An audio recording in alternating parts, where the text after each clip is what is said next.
Good journey, everyone. Welcome to Space Oats Live, a Star Wars podcast. I am the Crucial Crew member, and today, well, we're gonna do the normal. We're gonna do the normal, talking about Star Wars. A little bit of not long ago in this galaxy segment, which takes us back into a little bit of Star Wars history, and yeah, we'll get into some Star Wars music history actually today, which is a lot of fun.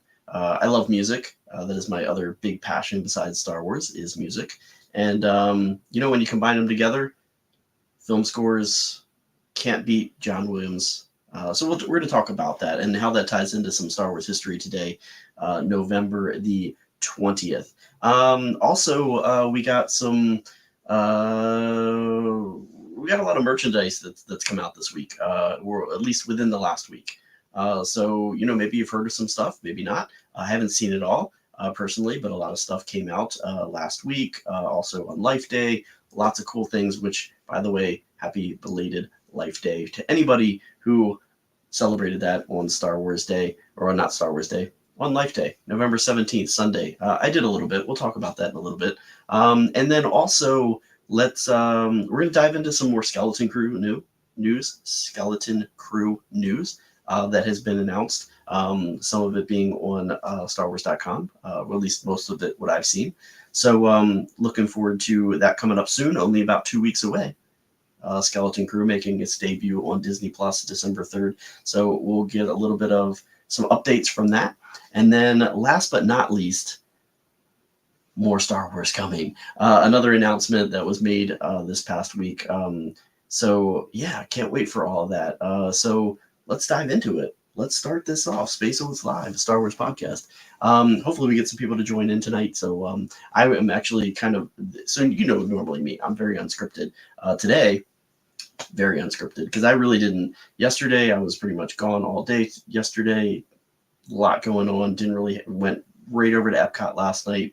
Last week of Food and Wine Festival here at Walt Disney World in Epcot. So I wanted to make sure I got anything that I didn't get that I really wanted to get. And I think I did a good run through of the new items on the menu, because there were so many new items. I don't think there was anything that I had that was from previous years. Always good fun going to Epcot for the Food and Wine Festival. So that is over a couple of weeks. Then we'll have the Festival of the Holidays, which some other great food and things like that. But there's some places that I got to visit that I haven't visited before. We'll talk about some of that tonight. Because there are some changes in some of the food and beverage places here at Walt Disney World, and those have Star Wars connections. Those have Lucasfilm connections. So we'll get into that. We'll get into some of those things. We also, well, you know what? I think I backtracked a little bit, and then I started going forward, just kind of because talking about how unscripted I am tonight. Again, no notes, can't remember what I said and what I haven't said. So today was another busy day. Again, just kind of woke up, didn't really want to do anything at all today. And then I got to play in Star Wars Outlaws. Started that. So if you don't know, if you haven't purchased Outlaws yet, it is discounted on Xbox. So for this week, they have discounted it like 20% off. I went and just bought the whole shebang, the big bulk pack that was like over $100. But right now, it's actually under $100. So I think it was like $80 for the whole big game pack, which I purchased today. So really cool. I think that's all I paid. I hope I didn't pay more. I think I did. I don't remember. I just bought the biggest one. I don't know. There's like 3 different packages, bundles or whatever, with all the updates and upgrades and all that. I did the biggest one. I don't know. But I've already started playing it. I'm going to try to play a little bit more tonight before I go to bed. It's fun so far, honestly. So I'm off of Canto Bight, out of Canto Bight, Cantonica, off of that world. I'm on to the new world. I can't remember what the name of it is, but I just started that one, learning about all the different syndicates out there, and I've started making my way through breaking into the Pike Syndicate's layer, I guess, what you would call it. But it's so much fun just sneaking around, trying not to get caught right now. So a lot of fun. So I'm doing that right now, and it's been fun. It kind of got me tied up today, and then yeah, I didn't really prep at all. My computer was kind of dead, so I had to charge that. Didn't have time to really prep anything. But let's go ahead and do Not Long Ago in This Galaxy, shall we? So Not Long Ago in This Galaxy takes us back to 1977, the year that Star Wars came out. It was such a big response from Star Wars that year, and something that an event that's kind of started cascading with the love of the Star Wars music really started today. I mean, the film score was just something that was a major part of what George Lucas wanted to bring to the table with Star Wars. He wanted to bring back that orchestral score to Star Wars, and a lot of what you can really learn about that and that thought process. If you haven't watched it yet, watch the music of John Williams on Disney Plus streaming now, because it really does tell the story of not only of John Williams but also of Star Wars and what it did, bringing that orchestral score back to the movies. Because at that time, really, if you looked around movies at that time, it was all about what everybody was listening to. Music of the times being incorporated in the movies, which we see a lot of today. But Star Wars reinvigorated bringing back that old orchestral score to the movies, which is what George wanted to do. And in picking John Williams, knowing that he was going to be the one that could do that, brought that to the table. So definitely watch it, because that story is amazing. That documentary piece is awesome. Learn a lot about John Williams in that, and it's such a fantastic documentary. So I definitely highly recommend that. But in 1977, after that, obviously there was just this craze on the music of Star Wars and how fantastic it was. So in November 20th, a bunch of people came together to present some of that music. So basically, if you know Zubin Mehta, the composer, conducted the Los Angeles Philharmonic at the Hollywood Bowl in the first public Star Wars concert. So pretty fantastic that first Star Wars concert was today, November 20th, 1977. So it was fantastic. I'm just going to go ahead and pop up this amazing little bit here, but yeah.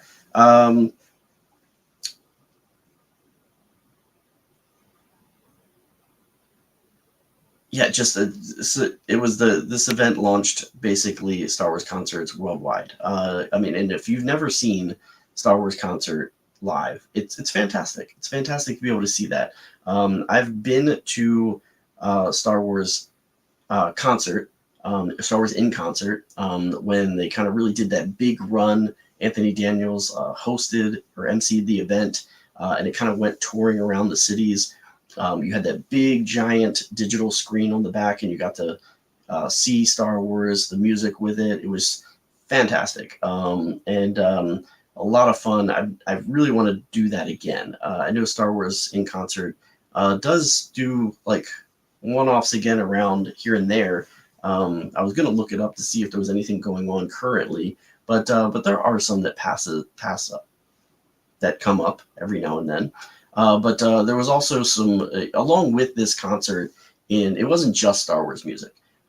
So the Los Angeles Philharmonic with Zubin Mehta, it was fronted as music from outer space, a Star Wars concert featuring the suite from Star Wars, music from 2001: A Space Odyssey, Zarathustra, and the planets. So just a lot of music, space themed, but Star Wars was the big, obviously it was on everybody's mind. You're going to front that on the bill. And then also a special laser performance by Laser Media was incorporated in that, which if you ever go see Star Wars in concert or a Star Wars concert of anything, you're going to see lasers. That's just a big part of it. You may even see some fireworks depending on if it's outside or not. But yeah, just a couple amazing stills from this. They obviously didn't have digital projection screens like they do today, but kind of giving that space theme with those lasers and the projections, just trying to incorporate that. A lot of cool stuff online from that you can read. This one actually comes from I believe dflannery.com, and it was about the Star Wars concert. So pretty fantastic that was it at the time. So yeah, really, really amazing.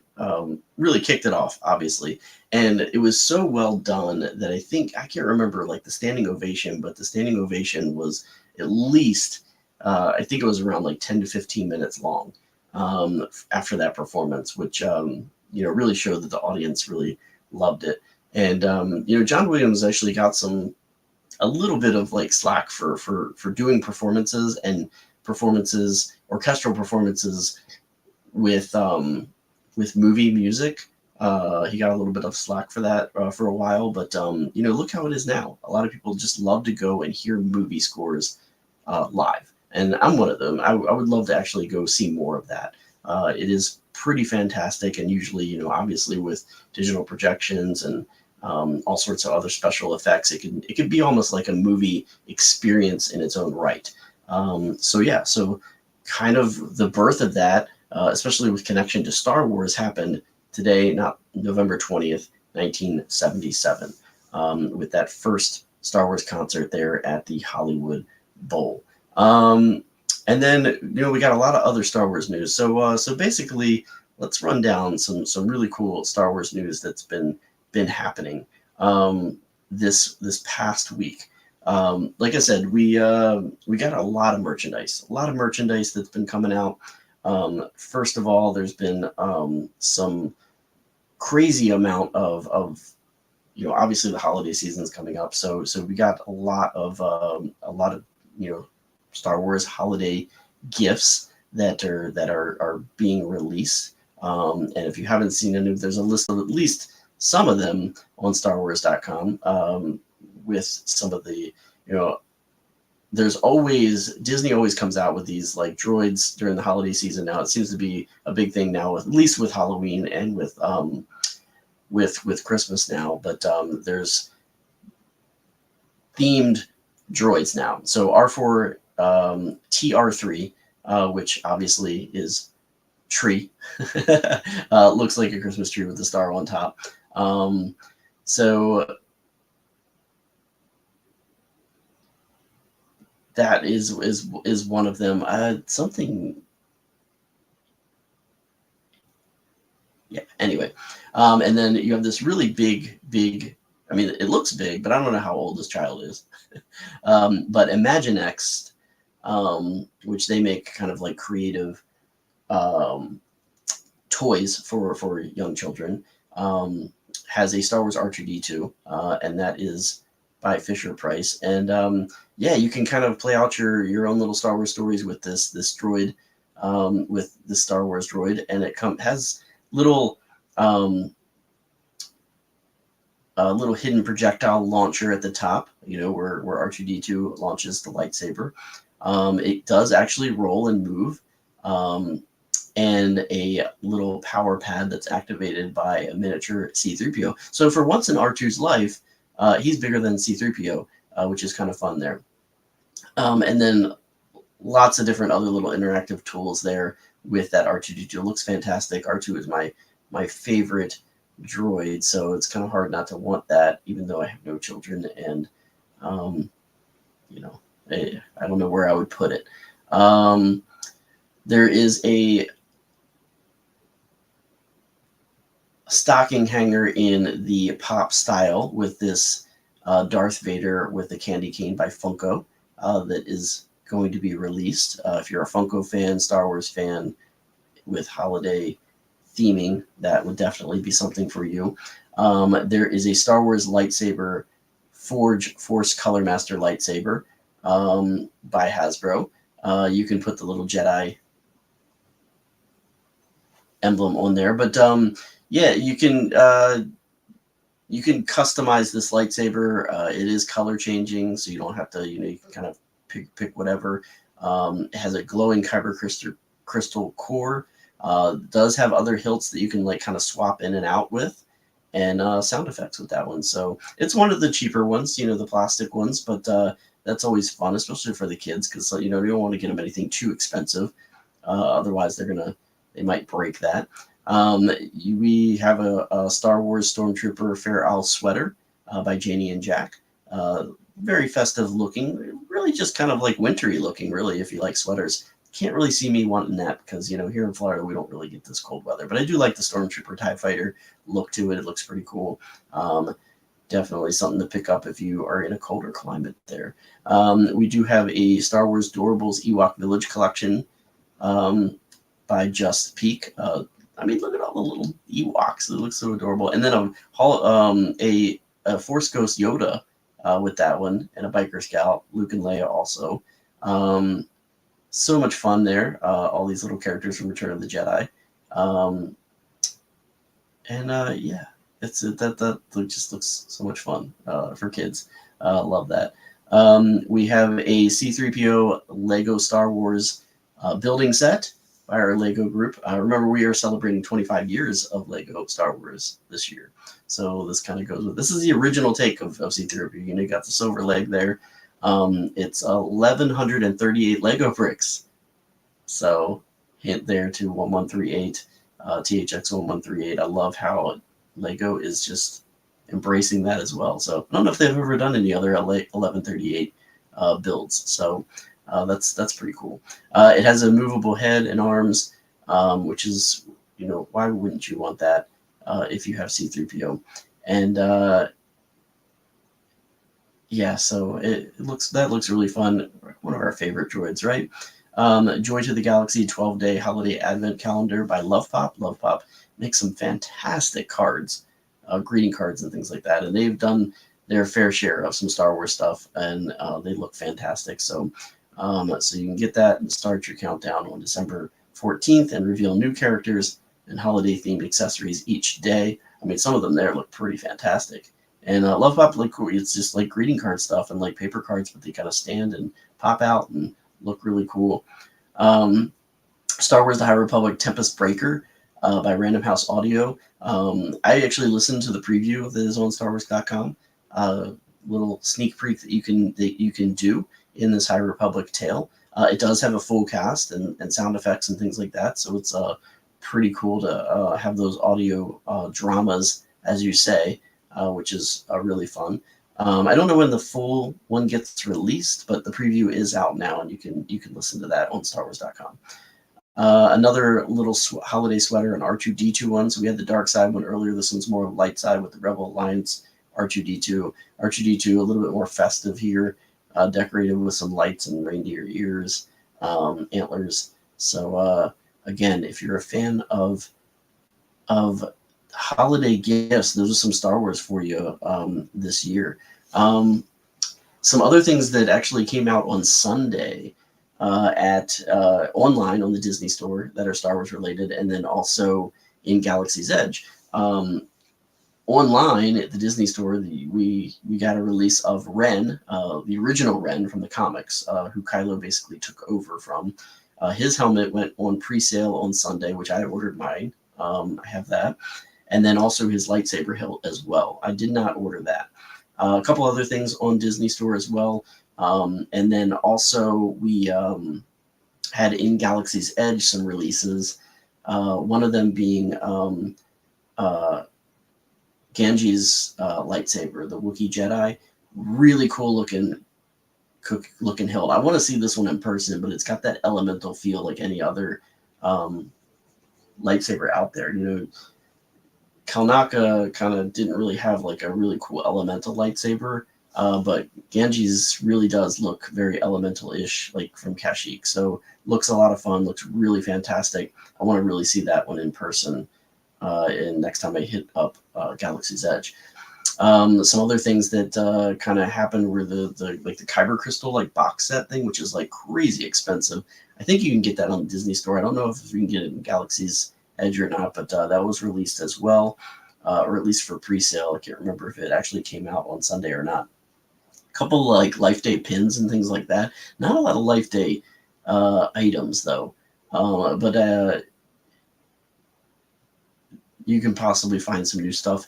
You can definitely find some new stuff in Galaxy's Edge, though, even on the West Coast and on the East Coast. I think on the West Coast they had a popcorn bucket, which was really cool. They didn't do that on the East Coast, but they, as far as my knowledge, they didn't. But on the East Coast, they did add to the menu. I don't know if they did on the West Coast or not, but there are 3 new drinks in Oga's Cantina and at least a couple new food items as well. So Oga's kind of getting a little bit of a add-on to their menu. One of them is a flatbread. One of them is, I think, I can't remember what the other food item is, but then they have their first ever gin drink in Oga's Cantina, which I'm really excited about because I'm a gin person. So I can't wait to get there. I was supposed to go on Sunday. I had a reservation, but worked a little late on Saturday night, and I was a little bit tired. So I came home, and what did I do on Sunday for Life Day? Got up and watched the Star Wars Holiday Special. Funny that I wore my Cantina shirt yesterday, my Roosevelt's Cantina shirt yesterday, and I realized that there is a homage to the Star Wars Holiday Special in that shirt, which is pretty fantastic. And I thought it was just me for a minute, but then I ran into a really amazing person yesterday that kind of had some hand in the inspiration and the creation of Galaxy's Edge and Star Wars Galactic Star Cruiser, and we talked for a little bit, and he complimented the shirt, and then I kind of checked with him on whether or not that was a nod to it, and he certainly believed that that was the case. So at least 2 of us think, even if it's not a definite, it's definitely a hint to it. But it was fantastic to be able to see him, and then also I love that shirt. It's such a great shirt, and now I love it even more because the Star Wars Holiday Special is something that I find truly amazing, and I love it, and I wish there was just so much more hints to it around. I mean, it's the birth of Life Day. How can you not love it? If you love Life Day, you have to love the Star Wars Holiday Special. There's just no doubt about it. You cannot say anything bad about it if you celebrate Life Day in any way. Also, I watched the 2 episodes of the Life Day episodes from Young Jedi Adventures, which there are 2. There's one from season 1 and season 2. And I watched both of those episodes. Watched them with my wife. She'd never seen the Star Wars Holiday Special from beginning to end, and I think she got a kick out of it. And yeah, I think this is the start of a little bit of a tradition, maybe every year. Yeah, so that happened. And what else? Oh, we got. I mean, off Star Wars topic, which I tell you, I gotta get to Oga's Cantina to get these new things. But if you're an Indiana Jones fan, the seasonal offerings at Jock Lindsay's Hangar Bar at Disney Springs are upon us with some amazing, fun drinks and food items. So I gotta get there because they're usually amazing and they look pretty fun. So gotta get there and see what's up with some of those drinks and eats at Jock Lindsay's Hangar Bar. But yeah, so that's a lot of new stuff, tangible items that we can eat, wear, all sorts of things here in the world of Star Wars. Some Skeleton Crew news. We got 2 weeks left of Star Wars Crew like coming at us, and getting super excited. A lot of cool, fun things coming. They're putting stuff on StarWars.com, little excerpts, little interviews, things like that. A little bit of an interview sit down with Jude Law, kind of introducing us to the character of Jod in there, and looking pretty fun, hinting at possibly what the character is going to be like, and still not sure about his character. Is he going to be the antagonist of some sorts? Is he befriending these kids and then kind of going to turn his back on them? I honestly have this feeling that he is more of a pirate and more of a self-survivor, and just looking to help himself. So I do want to know a little bit about his motives in this, but really cool shot that haven't really seen yet in any of the trailers or the things, but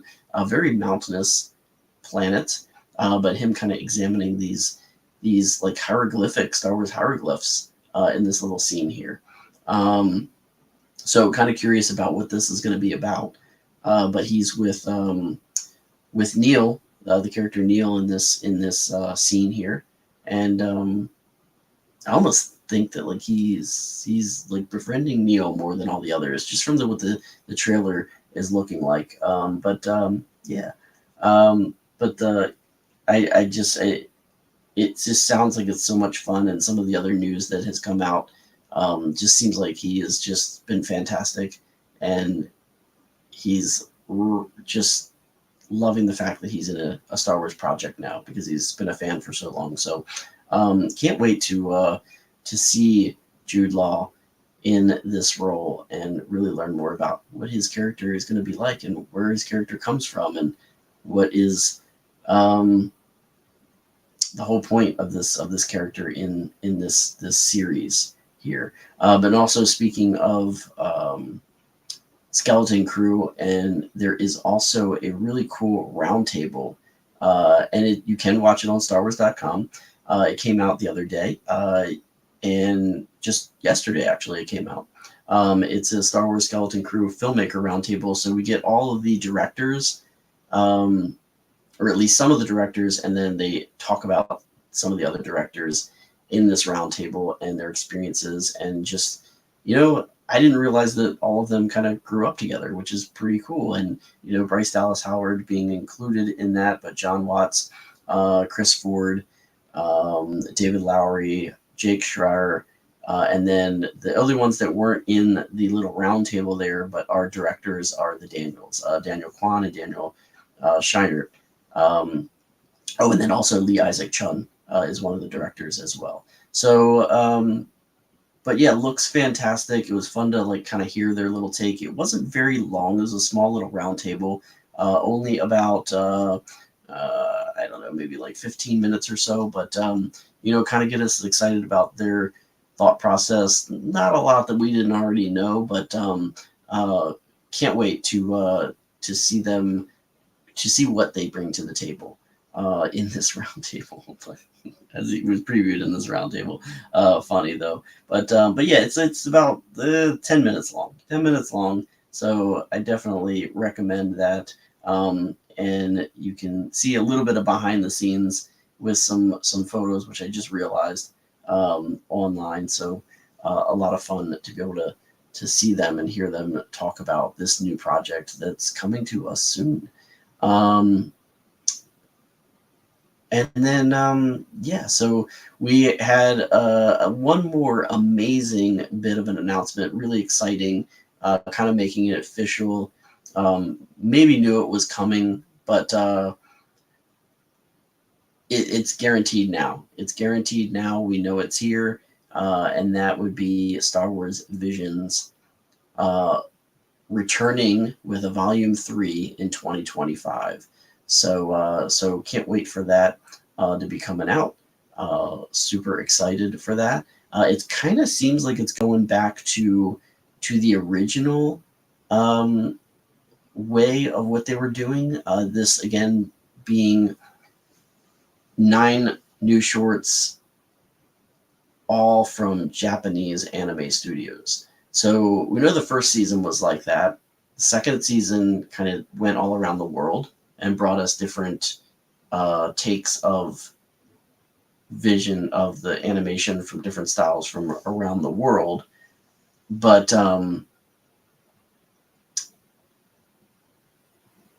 this year we're going back to where it all began with these 9 contributors. Returning contributors, Kamikaze Duga, Kinema Citrus Company, Production IG, and Trigger, and also 5 new anime studios, Anima in co-production with Kamikaze Duga, David Production, Polygon Pictures, Project Studio Q, and WIT Studio, WIT Studio. So yeah, just to kind of demonstrate a little bit more diversity, creativity with Japanese animation. So can't wait to watch those and see those. We don't have a date of when, but my thought is probably summer. of 2025. So because we have Skeleton Crew, and then we have Andor coming in April. I guess we could. I don't think we will though. I don't think we're going to get anything in between Skeleton Crew and Andor season 2. I think this is going to be a bridge between Andor and then whatever we get possibly at the end of the year, if we get anything at the end of the year. So, yeah, I do believe that we're going to be able to see at least an episode in Celebration Japan. So, can't wait for that. But yeah, so Star Wars Visions Volume 3. I know a lot of people love Star Wars Visions, so I can't wait to see what's next in this amazing expanded Star Wars storytelling by some amazing contributors. So looking forward to that. But yeah, a lot of cool new stuff. A lot of cool new stuff coming out with Star Wars. There's always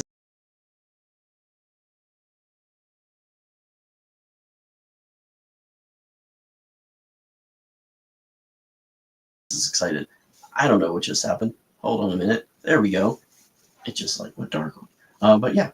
So yeah, that's about it for tonight. Again, didn't have a lot planned for tonight to talk about, and I probably would have talked a little bit longer had I had done a little bit more research on the Star Wars concert stuff. But again, didn't really have a lot of time this week to do all that. But thank you for watching. If you're watching this later, feel free to follow me on my Instagram page.